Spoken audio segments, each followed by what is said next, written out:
Hi guys, so I've set up this channel, MotogpTalk, for the 2012 MotoGP season, and it's basically just going to be a Q&A channel. You send in your questions and I'll answer them, I'll offer my opinion. That's all it is, an opinion, and you can either choose to agree or disagree with that, and yeah, it's just a bit of fun, but okay.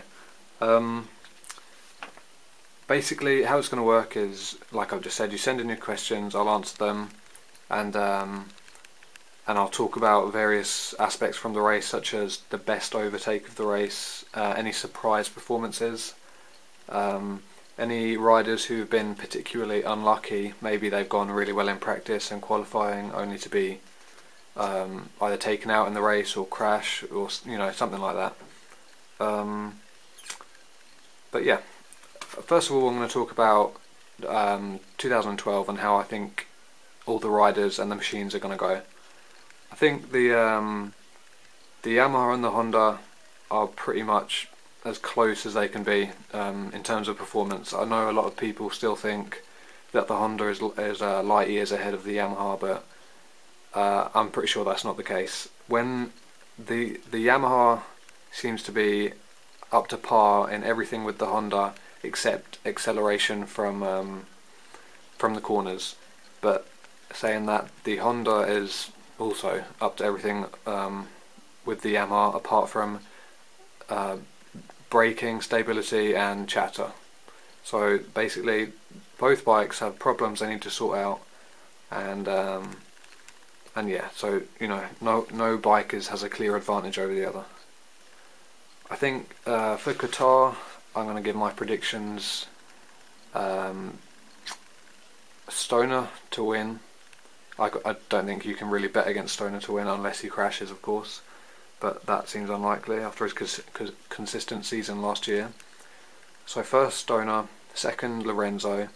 I think it's interesting. It will be interesting to find out how far Lorenzo is behind Stoner, because in that 2011 season his opening laps were really good. You could see he was really putting in a lot of effort to stay with the Hondas, and now he's got a more capable bike and it's on par with the Honda. It'll be interesting to see what he can do. I don't think he can win though. Third, I think, will be Danny Pedrosa. Pedrosa, I have a huge amount of respect for him, but he just seems like a podium finisher and not a race winner. At some tracks he excels, like the German track, at Laguna Seca he won a race.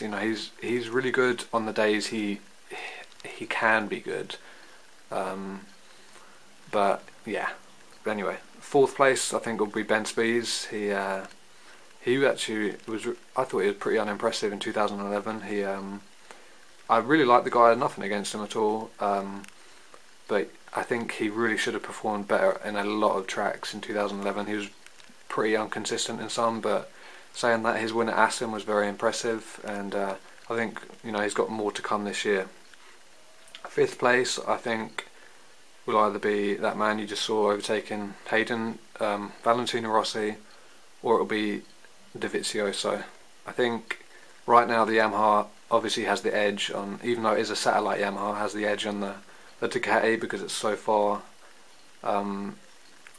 in front in terms of development. The Ducati is still at an early stage in development, so yeah, that's something to consider. But yeah, I think Ducati, I don't want to criticise Rossi because I know how much people look up to him, but Ducati, I think, but if by the halfway point of the season, if they're still not getting results, Rossi is still 6th or 7th position, they really need to look at what the real problem is. I don't mean to sound like Rossi is the problem, but I think, if not in particular Stoner, but if you put someone else on that bike, even perhaps Scott Redding from Moto2, just his riding style, they would lap quicker on that bike.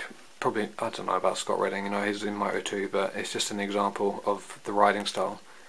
But I think also bringing Rossi into Ducati was a good idea, and only because Stoner was the only one who could ever ride that bike.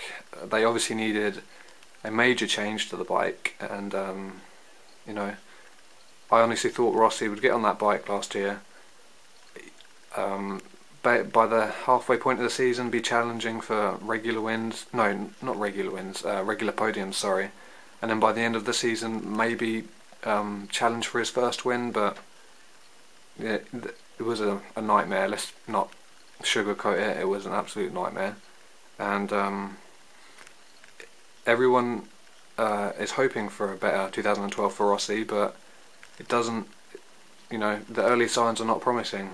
He was happy enough with the first test at Qatar. He then, saying the front end is great. Then the second test at Qatar, he said the front end is rubbish. And then at Jerez, he's happy enough with sixth, but it seemed to be a one-off lap, which got him that sixth position. But I don't know. I wish him the best, as I do all the riders. I don't favour one particular rider, as I know a lot of GP fans do. I do love Stoner's riding style. If you like, the elbow down, no one really replicates it.